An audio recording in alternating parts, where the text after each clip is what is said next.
Hello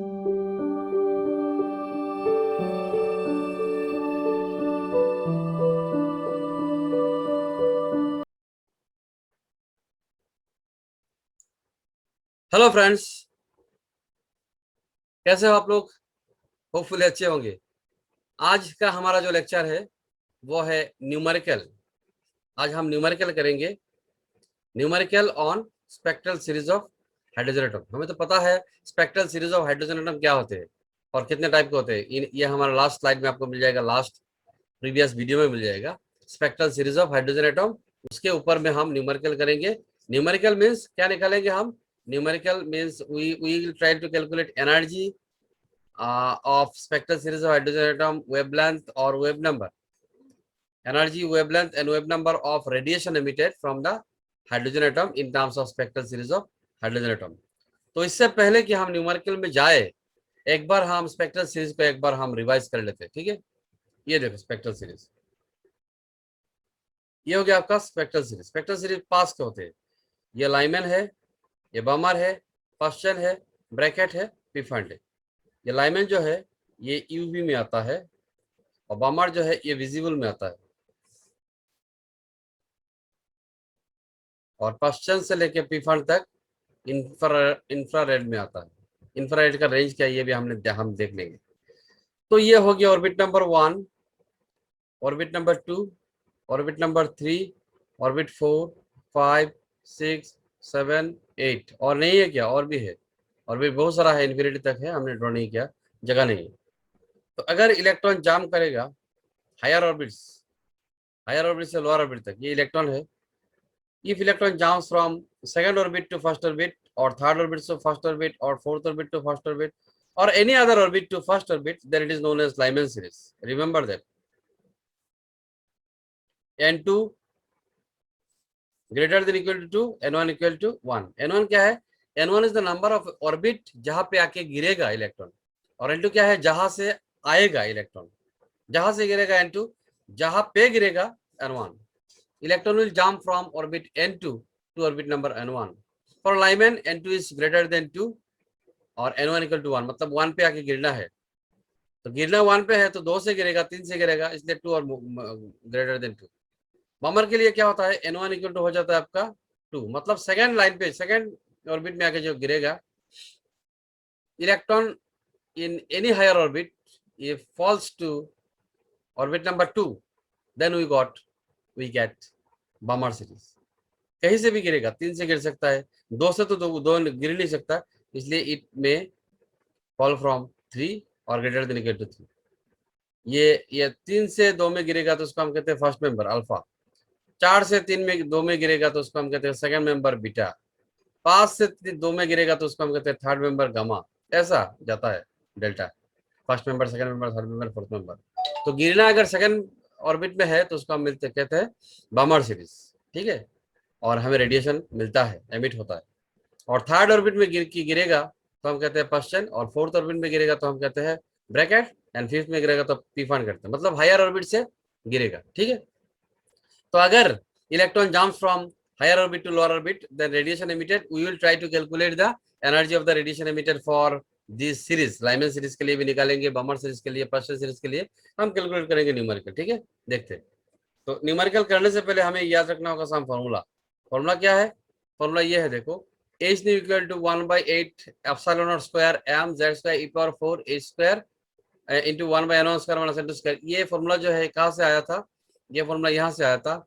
E n to जो हमारा previous video में आपको मिलेगा, E n two minus E n one.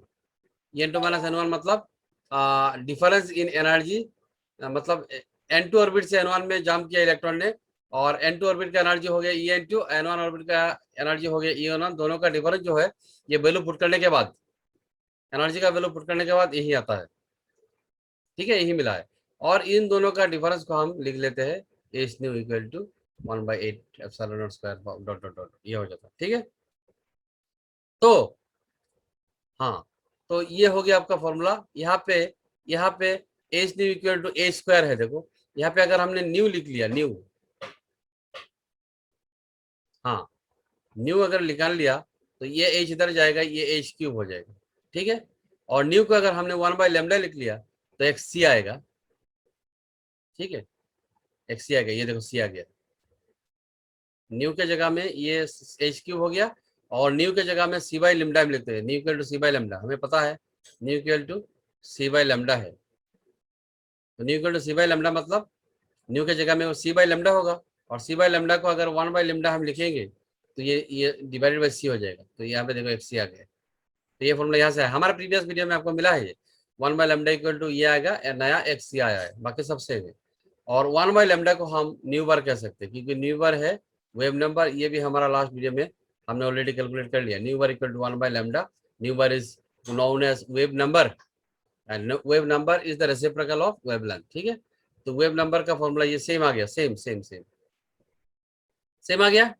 और यहाँ पे हमने एक चीज ऐड किया, ये आर, आर क्या है, आर का फॉर्मूला है, आर का फॉर्मूला है 1/8 epsilon not square m e to the power 4, m e to the power 4 by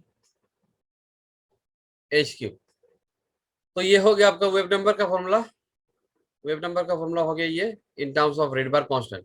और रेडबर कांस्टेंट का जो वैल्यू है ना, ये है 1.097 इंटू 10⁻7 पर मीटर। ये कैसा मिला, ये मिला सबका वैल्यू पुट करने के बाद, एप्सिलॉन का वैल्यू 8.85 इंटू 10⁻12, एम का value mass of electron 9.1 into 10⁻31 kg, ई का वैल्यू 1.6 इंटू 10⁻19 कूलम, सी का वैल्यू 3 इंटू 10⁻8, एच का value 6.6 into 10⁻30।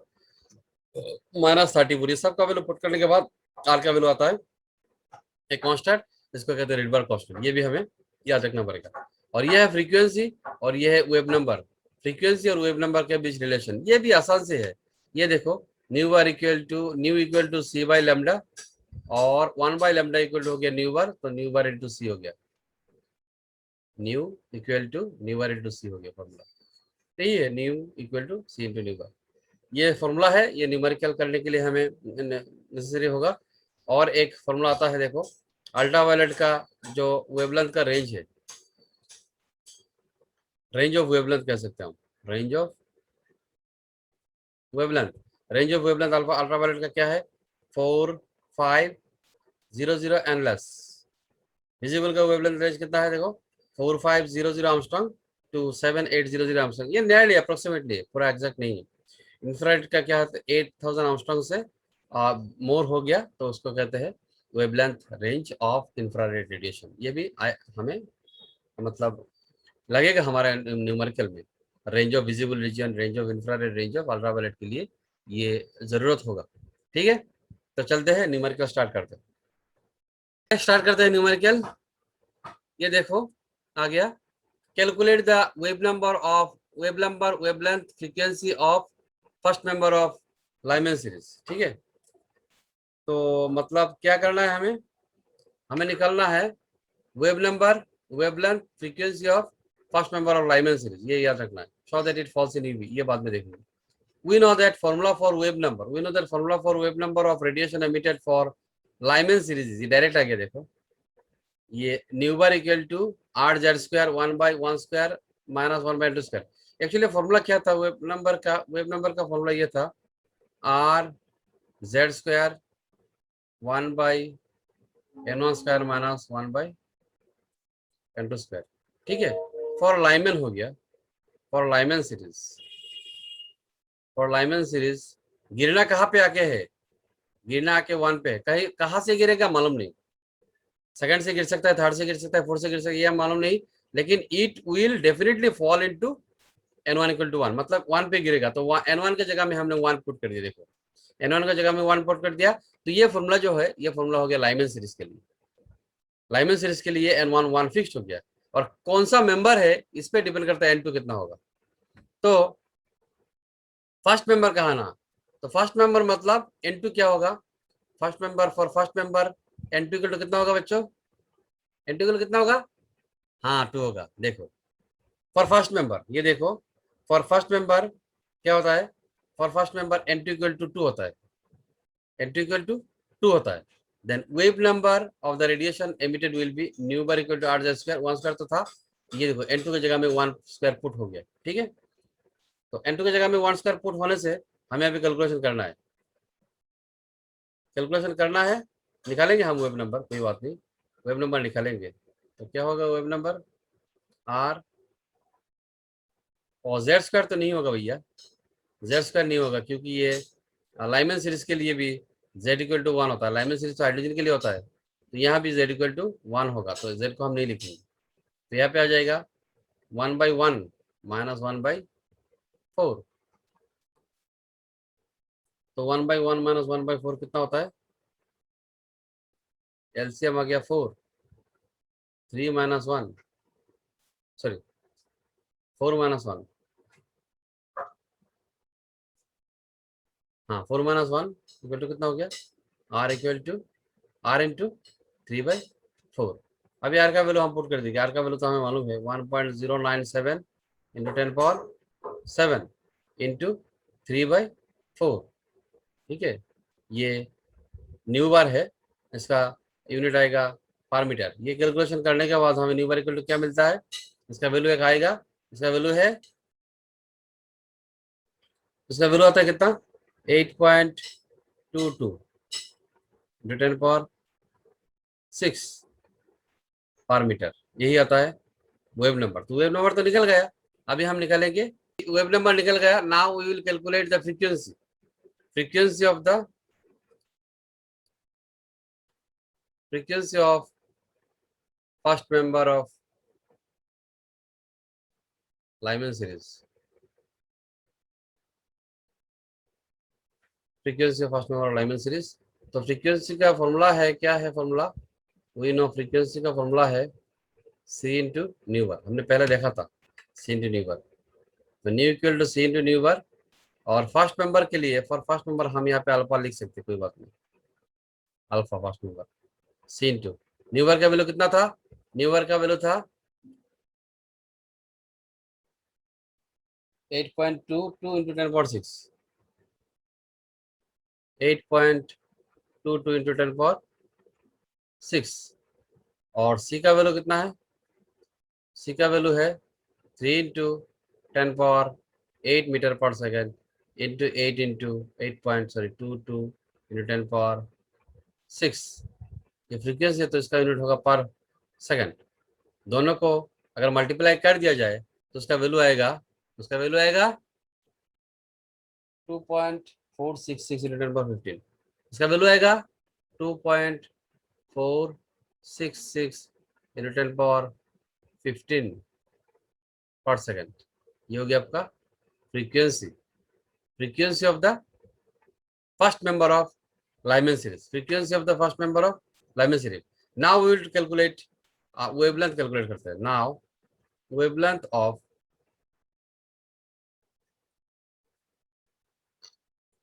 first member of Lyman series will be, क्या होगा, C equal to new lambda,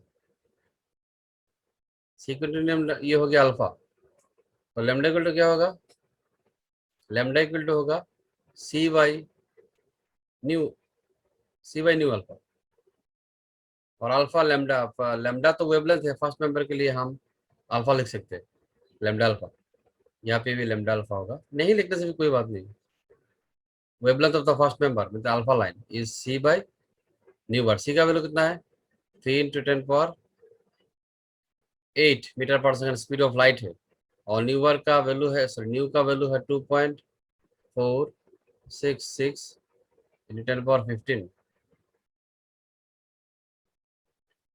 ठीक है, ये मीटर होगा।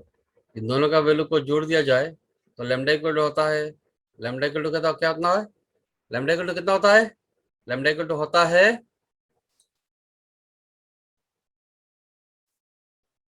1.216 into 10⁻7, 1.216 into 10⁻7 metre, 1.216 into 10⁻7 metre. अगर हम इसको आर्मस्ट्रांग में लेना चाहते हैं तो उसको कह सकते हैं 1216 इंटू 10⁻3 इंटू 10⁻7, तो दोनों को अगर जोड़ दिया जाए 1216 इंटू 10⁻10 10 मीटर और 10 power minus 10 metre is nothing but angstrom. तो लैम्डा इक्वल टू हो गया, लैम्डा इक्वल टू हो गया 1216 angstrom lambda alpha, first member of Lyman series. तो first member of Lyman series का वेवलेंथ हो गया 1216 आर्मस्ट्रांग।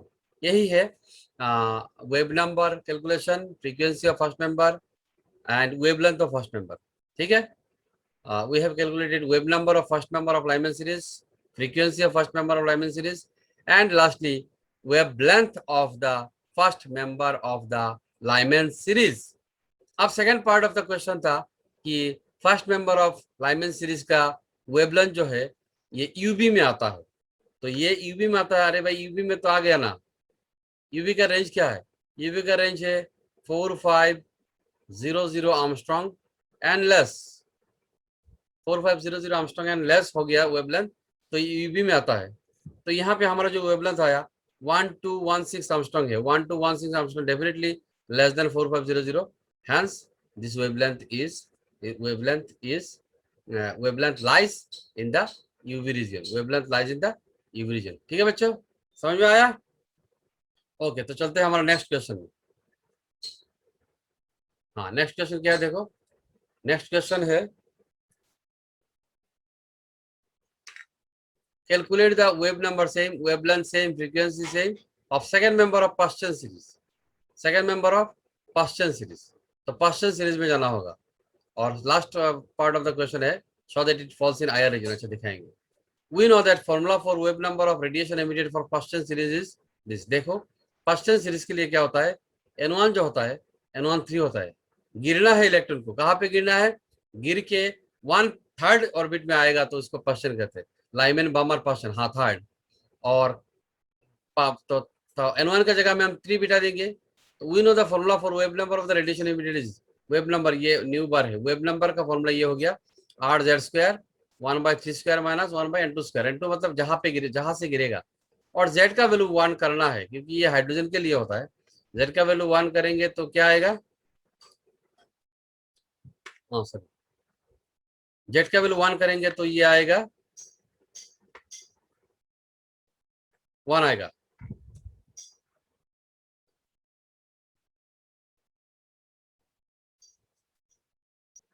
Z का वैल्यू 1 पुट करेंगे तो कितना आएगा, nu bar equal to R 1/3² minus 1/N2² for Paschen series, for Paschen series. तो कितना मेंबर था, सेकंड मेंबर। सेकंड मेंबर के लिए N2 क्या होगा, सेकंड मेंबर के लिए N2 क्या होगा, थर्ड पे गिरना है ना, तो फोर्थ से गिरेगा थर्ड पे तो फर्स्ट मेंबर, फिफ्थ से गिरेगा तो सेकंड मेंबर, मतलब 5 होगा N2 इक्वल टू। देखो हाँ, फॉर सेकंड मेंबर, देखो student, for second member N2 equal to कितना है, N2 इक्वल टू 5 है। Then wave number of the radiation emitted का फॉर्मूला जो है ये nu bar equal to R/Z², Z² तो नहीं होगा, 1 हो गया, 1/3² माइनस 1/5² होगा सेकंड मेंबर के लिए, ये Z² 1 है। तो उसके बाद क्या होगा, उसके बाद सॉरी, उसके बाद क्या होगा, nu bar equal to R के जगह में R रहेगा, Z तो 1 हो जाएगा, और 3² के जगह में 9 और 5² के जगह में 25। ठीक है, तो nu bar equal to R 925 का तो एलसीएम नहीं होता है, नहीं होता है, तो 9 इंटू 25, 25 माइनस 9 कितना आएगा, R इंटू 25 माइनस 9 मतलब कितना हो गया, 16। हाँ 16/9 इंटू 25। और अगर R का वैल्यू हम पुट कर दे 1.097 इंटू 10⁻7 इंटू 16/9 इंटू 25, हर एक का वैल्यू जोड़ने के बाद क्या आता है, हर एक का वैल्यू जोड़ने के बाद आता है, देखो क्या आता है, 7.88 इंटू 10⁻5 पर मीटर, 7.8 इंटू 10⁻5 पर मीटर। ये हो गया आपका वेव नंबर, किसका wave number, wave number of, wave number of, wave number of second member of Paschen series. अब निकालना क्या है, अब निकालना frequency. Therefore frequency of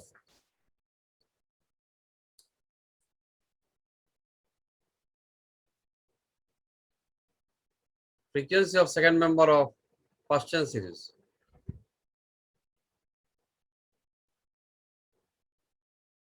will be nu equal to क्या होगा,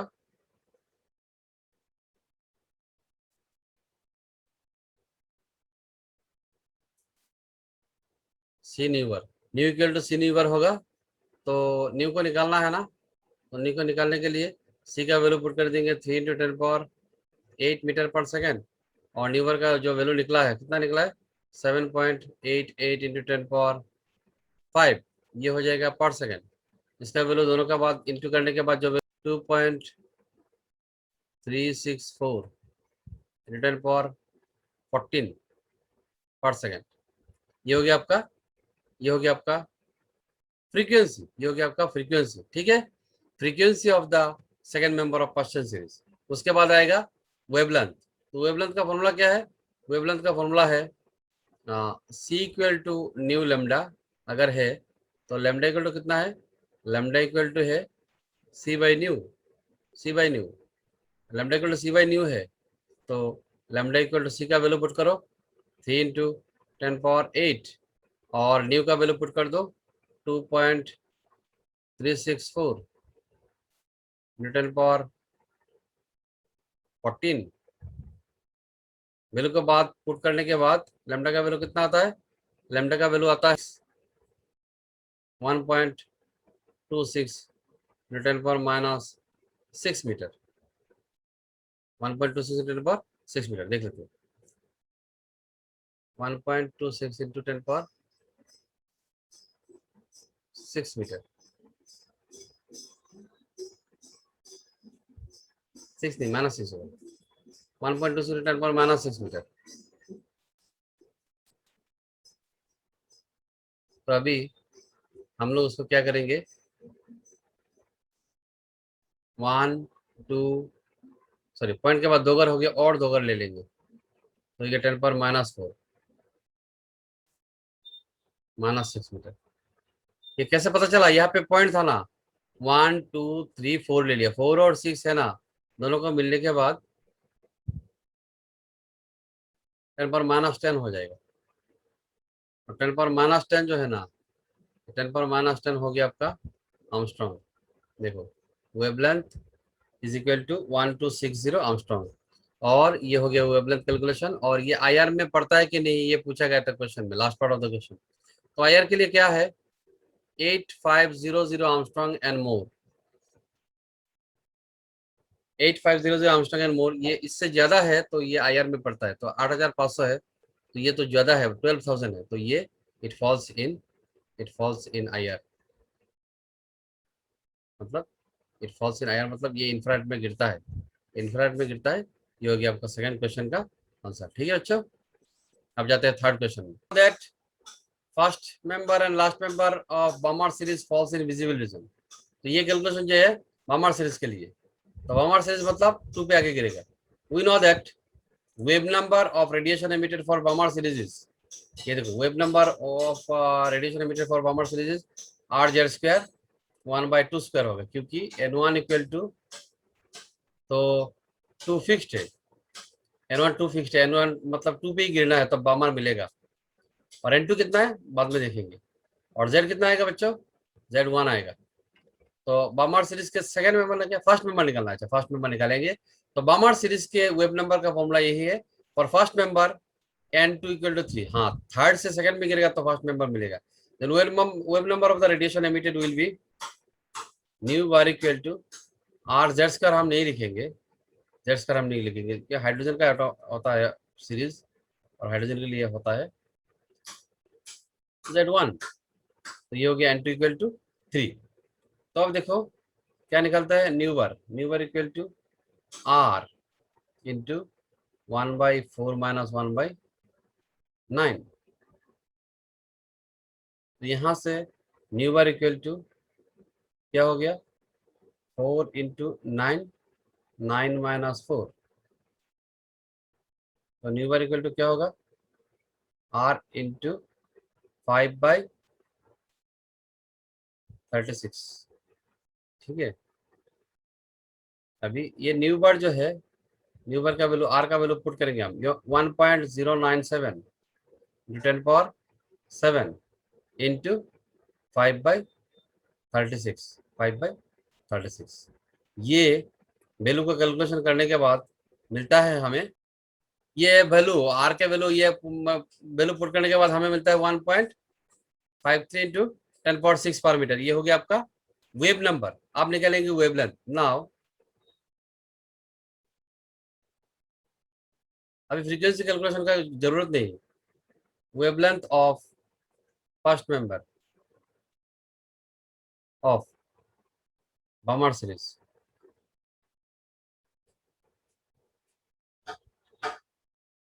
विल बी, क्या होगा, lambda equal to 1 by nu bar. Nu bar equal to 1 by lambda है तो lambda equal to 1 by nu bar होगा। तो lambda equal to 1 by nu bar का value put कर देते हैं 1.53 इंटू 10⁻6 को पुट करने के बाद लैम्डा का वैल्यू आता है, लैम्डा मतलब फर्स्ट नंबर, फर्स्ट नंबर के लिए अल्फा दे सकते हो आप, कोई बात नहीं। लैम्डा का वैल्यू आता है, आर्मस्ट्रांग में लेना चाहते हैं तो उसको कर देंगे 6530, करने के बाद एक -3 आएगा, इंटू -7 आएगा। तो -3 -7 को अगर हम जोड़ दे तो ये हो जाएगा -10, और -10 मीटर इक्वल टू क्या है, आर्मस्ट्रांग है। तो लैम्डा का वैल्यू कितना आएगा, 6530 आर्मस्ट्रांग। तो ये विजिबल में आता कि नहीं, विजिबल में आता है, क्योंकि विजिबल का रेंज ऑफ वेवलेंथ जो है ये 4000 आर्मस्ट्रांग से 8000 आर्मस्ट्रांग तक जाता है। 4000 आर्मस्ट्रांग से 8000 आर्मस्ट्रांग से जाता है। तो ये जो आया है wavelength 6530, it lies in between, तो ये विजिबल में आ गया। ठीक है, अब हम कैलकुलेशन करते हैं लास्ट मेंबर के लिए। For last member of Balmer series,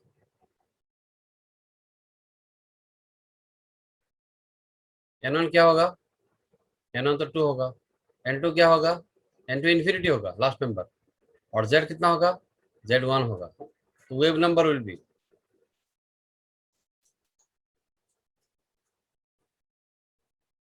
wave number will be R1/2 square minus 1 by infinity square. ठीक है, हाँ, तो nu bar equal to R into 1/4 आएगा। यस, 1/इन्फिनिटी तो 0 लो, 1.097 इंटू 10⁻7 इंटू 1/4, तो इसका वैल्यू आएगा, न्यू बार इक्वल टू हर एक को कैलकुलेशन करने के बाद वैल्यू आएगा 2.74 इंटू 10⁻6 पर मीटर आएगा।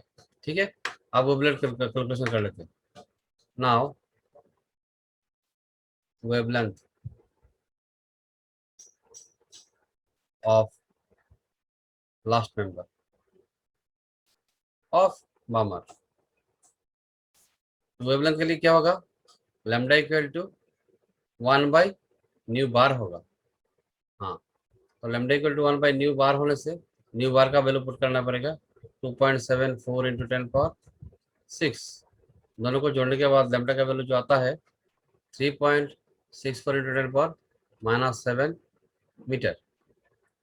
तो इसको अगर हम आर्मस्ट्रांग में लेना चाहते हैं तो इसको लिख सकते 3640 इंटू 10⁻3 इंटू 10⁻7 मीटर। तो ये हो गया 3640 इंटू 10⁻10 मीटर। तो ये हो गया 3640 आर्मस्ट्रांग।